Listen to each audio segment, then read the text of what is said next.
अस्सलाम वालेकुम क्लास 6। आज हम यूनिट नंबर 16 स्टार्ट कर रहे हैं, इंफॉर्मेशन हैंडलिंग।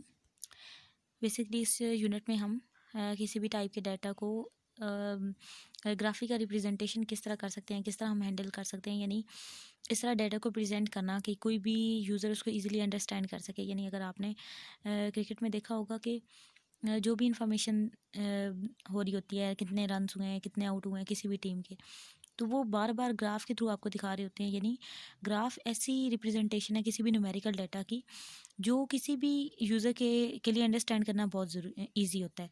यानी एक दम से आप देखेंगे कि बार किसका ज़्यादा जा रहा है, ग्राफ में किसकी हाइट ज़्यादा जा रही है या किसके नेम के आगे, यानी कोई ऐसा बैट्समैन है जिसके स्कोर बहुत हाई जा रहे हैं तो उसका ग्राफ में सबसे ज़्यादा हाई उसके रैंकिंग आ रही होगी, तो इजीली हम अंडरस्टैंड कर सकते हैं ग्राफ के थ्रू। तो इस यूनिट में बेसिकली हम ये देखेंगे कि ग्राफ किस तरह बनाए जाते हैं, तो उससे किस तरह इन्फॉर्मेशन देखना यूज़फुल है, देखा कैसे जाता है। सो ग्राफ बनाने के लिए जो हमें सबसे इंपॉर्टेंट चीज़ चाहिए वो डाटा है। Data can be define as collection of numbers about a specific topic और सब्जेक्ट। डाटा बेसिकली किसी भी टॉपिक या सब्जेक्ट पे एक स्पेसिफिक, यानी अगर मैच की बात हो रही है तो जस्ट मैच की ही इन्फॉर्मेशन उसके अंदर होनी चाहिए, कोई और चीज़ नहीं हो सकती। आपके मार्क्स हैं, जिस तरह आप कोई रिज़ल्ट अगर हम बना रहे हैं तो आपके मार्क्स ही उसके डाटा के अंदर आ सकते हैं। यानी क्रिकेट मैच की सूरत हाल सारी आपके मार्क्स के अंदर नहीं ऐड हो सकती, ना ही आपके मार्क्स क्रिकेट मैच की जो इन्फॉर्मेशन है उसमें या उसके डाटा में हम ला सकते हैं। यानी किसी स्पेसिफिक टॉपिक पे जो डाटा होगा वो जस्ट उसी स्पेसिफिक टॉपिक के लिए ही होगा या उसी सब्जेक्ट के लिए होगा। तो collection of numbers about specific topic आपके पास डाटा है। ये डेटा डिफरेंट मेथड से हम कलेक्ट कर सकते हैं। तो data collection refers to the methods use to collect data from different sources for particular purpose. यानी अगर हम आपके सारे जो सब्जेक्ट पेपर हैं वो चेक करते हैं और सब्जेक्ट वाइज हर सब्जेक्ट की मार्क्स लिस्ट पे पुट कर देते हैं, और देन अगर हम रिप्रेजेंट करते हैं उसको, तो आपका डेटा यानी आपकी क्लास के डेटा उसमें आपके हर सब्जेक्ट के मार्क्स रखे जाएंगे। तो data collection refers to the method. अब वो मेथड क्या था कि हम टीचर्स आपके पेपर चेक करते हैं, आपके मार्क्स लगाते हैं हम हर क्वेश्चन के, जन उन मार्क्स को ऐड करते हैं, वो जो टोटल मार्क्स होते हैं देन वो मार्क्स हम अपनी लिस्ट पे लगाते हैं। Not each and every question, each and every question के मार्क्स आपके जस्ट पेपर पे लगे होते हैं, जबकि हम जो मेथड यूज़ करते हैं वो उन आपके हर सब्जेक्ट का जो पेपर होता है उसकी टोटलिंग करके वो जो टोटल मार्क्स होते हैं वो अपनी लिस्ट पे लगा रहे होते हैं। तो data collection basically different methods हैं जिसके थ्रू हम डाटा को कलेक्ट करते हैं डिफरेंट सोर्सेज से। अब टाइप्स ऑफ डाटा में आपके पास अनग्रुप डाटा है।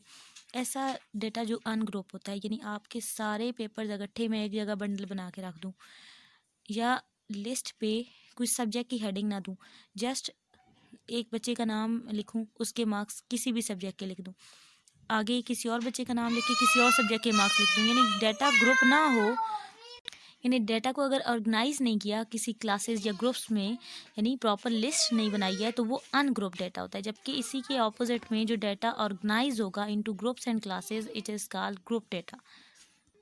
इस यूनिट का जो इम्पोर्टेंट टॉपिक है ग्राफ, जिसकी हम प्रैक्टिस भी करेंगे, वो क्या है? Graph is a pictorial representation of relationship between any two quantities. जब डाटा मुख्तलिफ टॉपिक्स पे कलेक्ट कर लिया जाता है, देन उसको पिक्टोरियल रिप्रेजेंटेशन करना या पिक्चर फॉर्म में यूज़र के सामने लेके आना, वो ग्राफ मेकिंग है।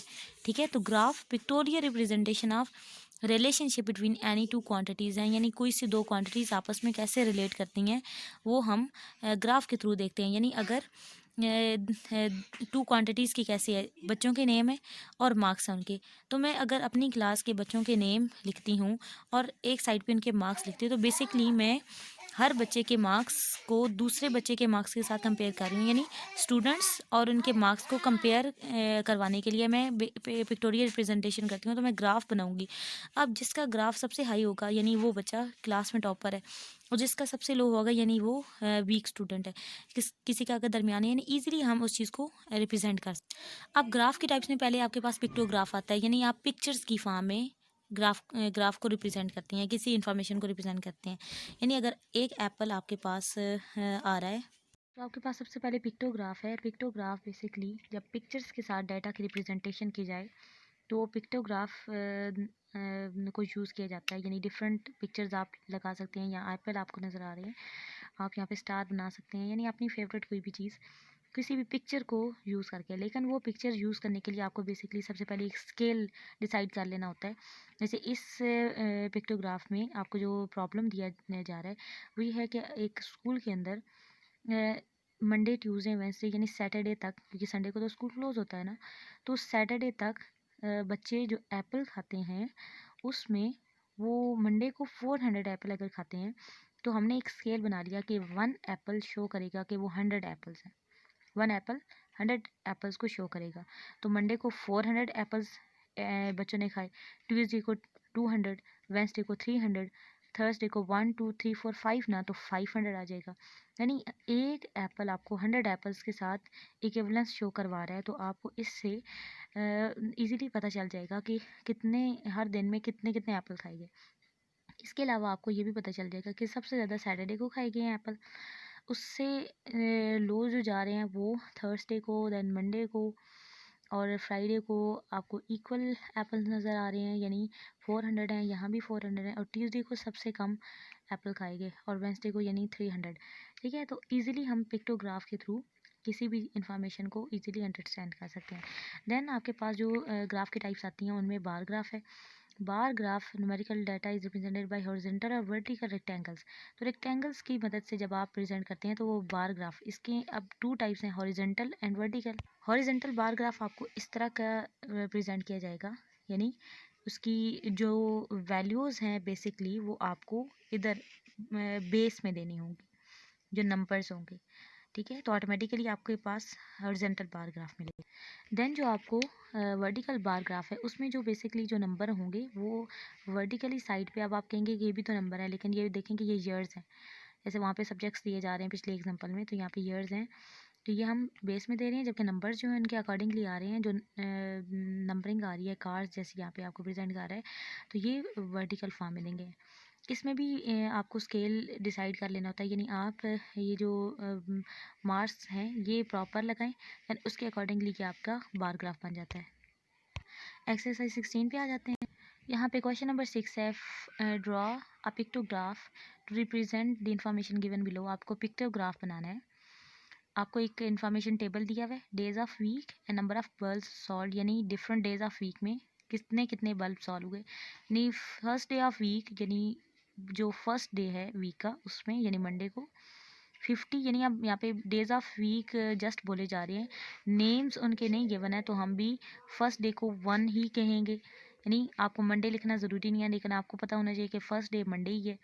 मंडे को 50 बल्ब सॉल्व हुए, ट्यूसडे को यानी सेकंड डे को 40, थर्ड डे को 60, फोर्थ डे को 30, फिफ्थ डे को 50 और सिक्स डे को 40 बल्ब सॉल्व हुए। अब पिक्टोग्राफ बनाने से पहले मैंने आपको कहा कि हमने एक स्केल डिसाइड कर लेना है और एक पिक्चर जो हम यूज़ करेंगे, पिक्टोग्राफ है ना, तो एक पिक्चर भी डिसाइड कर लेंगे। तो मैं स्टार डिसाइड कर रही हूँ, तो स्टार्स हम बनाएंगे और वो रेड कलर में होंगे स्टार्स। ठीक है, तो एक स्टार 10 बल्ब सॉल्व को रिप्रेजेंट करेगा। तो यहाँ पे डेज, यहाँ पे मैंने लिख लिया 1 2 3 4 5 6। नंबर ऑफ बल्ब्स, यहाँ पे मुझे पिक्टोग्राफ बनाना है तो मुझे पिक्चर्स बनानी है। डे 1 में देखें 50 बल्ब्स हुए, तो मैंने कहा 1 स्टार 10 बल्ब्स को शो करेगा, तो 50 बल्ब्स के लिए कितने स्टार लगाने होंगे, 5 स्टार।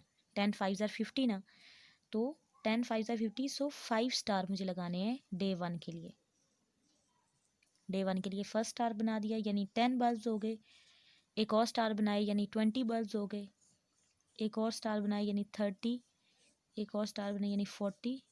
एक और स्टार बनाई है तो 50 बल्ब्स। समझ आ गई। अब इसमें कलर कर लेंगे साथ ही, बल्कि कलर एंड पे कर लेते हैं, पहले सारे बना लेते हैं।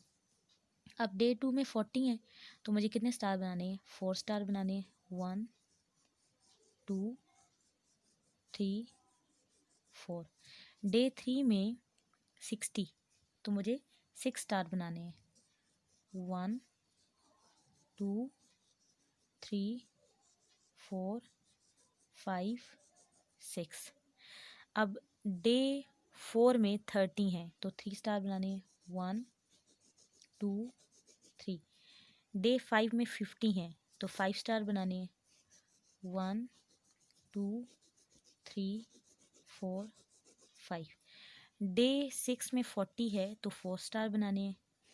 1 2 3 4। तो ये हमारा पिक्टोग्राफ रेडी है। बस अब मैं स्टार्स को कलर कर लेती हूँ। सो मैंने अपना पिक्टोग्राफ रेडी कर लिया है, ठीक है। नेक्स्ट क्वेश्चन नंबर 7 है, represent the given information in a horizontal bar graph. अब हॉरिजेंटल बार ग्राफ आपको बनाना है। आपको ईयर दिए गए हैं 2012, 13, 14 एंड 15, 16 और टीवी सेट इन 1000। आपको टीवी सेट्स बोले जा रहे हैं थाउजेंड्स में। 20 का मतलब ये होगा कि 2012 में 20,000 टीवी सेट्स सॉल्व हुए या जो भी इंफॉर्मेशन है। 2013 में 25,000 टीवी सेट्स प्रोड्यूस किए गए। 2014 में 30,000, 2015 में 35,000, 2016 में 40,000। यानी टीवी सेट इन 1000 का मतलब ये था। तो यहाँ पे स्केल ये होगा कि जो 1 यूनिट है इट मीन्स वो 1 यूनिट को कहला रहा है। 1000 टीवी सेट्स को बता रहा है। 1 unit is equal to 1000 TV sets. 1 unit का मतलब ये है कि जो डिजिट 1 है वो 1000 टीवी सेट को रिप्रेजेंट कर रहा है। तो डिजिट 20,000 टीवी सेट्स को देखें रिप्रेजेंट कर रहा है। तो डिजिट 25,000 को रिप्रेजेंट कर रहा है। तो यूनिट 1 यूनिट जो होगा यानी 1 जो डिजिट 1 है वो 1000 टीवी सेट्स को रिप्रेजेंट कर रहा है। नेक्स्ट जो मैंने ये वाली जो मैंने स्केल बना ली है, इस साइड पे ईयर्स हैं, इस साइड पे टीवी सेट्स इन 1000 लिखना है। ये जो मैंने लाइंस लगाई हैं, ये जो लाइन लगाई है ये मैंने 11 लाइंस पे लगाई है और यहाँ पे एक लाइन छोड़ के 2012 इस साइड से मैंने लिखा है, ठीक है। 2013 एक ब्लॉक फिर छोड़ के 2013 लिखा, फिर ब्लॉक छोड़ के 2014, फिर ब्लॉक छोड़ा 2015, फिर ब्लॉक छोड़ा 2016, लास्ट में भी एक ब्लॉक छोड़ दिया है और यहाँ पे भी, ठीक है। अब ये जो बेस वाली मैंने बनाई है यहाँ से मैंने ये रखा है स्केल और ये मुझे ईच इंच जो मुझे नज़र आ रहा था वहाँ पे मैंने पॉइंट आउट कर लिया। ये देखें हर इंच पे मैंने निशान लगा लिए। ये 1 2 3 4 5 6 7 8 9 10 और यहाँ पे जो इंचेस हैं इस पे मैंने जो टीवी सेट्स के लिहाज से हमारा तो था ना, वो मैंने जस्ट आपको बताया कि आपने प्रॉपर जो इनका डिस्टेंस है वो कीप रखना है या कांस्टेंट रखना है ताकि बिल्कुल बराबर आपके सारे पोर्शंस बन जाएं। तो इस वजह से ये वाला यूज़ किया हमने। अब जो हमने यहाँ पे क्योंकि टीवी सेट्स का हम प्रेजेंट कर रहे थे और 1 यूनिट हमने कहा कि वो 1000 टीवी सेट्स को प्रेजेंट कर रहा है। तो यहाँ से हम जो हमारी जो नंबरिंग है अगर उसका कनेक्शन देखें तो वो 20 25 30 35 40 इस तरह का आ रहा है। तो यह जो इजीली हमारे लिए हम जो यहाँ पे बना सकते हैं ये वो 5 के जंप के साथ बना सकते हैं। यहाँ पे 0 लिखें, यहाँ पे 5 10 15 यानी 5 के जंप के साथ हम काउंटिंग लिख रहे हैं। 5 10 15 20 25 30 35 40 45 एंड 50, ठीक है। तो टीवी सेट्स इन 1000 5 का मतलब ये होगा कि वो 5000 है, 10 का मतलब 10,000, 15 का मतलब 15,000, ठीक हो गया। अब 2012 में देखा कि 20,000 थे। तो यहाँ पे जो डिजिट 20 है वो यहाँ पे नज़र आ रहा है ना, यहाँ पे ये। तो यहाँ पे हम स्केल लगा रहे थे। यहाँ स्केल से 2012 वाला ये वाला पूरा बॉक्स है तो यहाँ पे एक रेक्टेंगल बना देंगे। यहाँ पे रखा, यहाँ से लाइन ड्रॉ कर दी, यहाँ पे रख के लाइन ड्रॉ कर दी।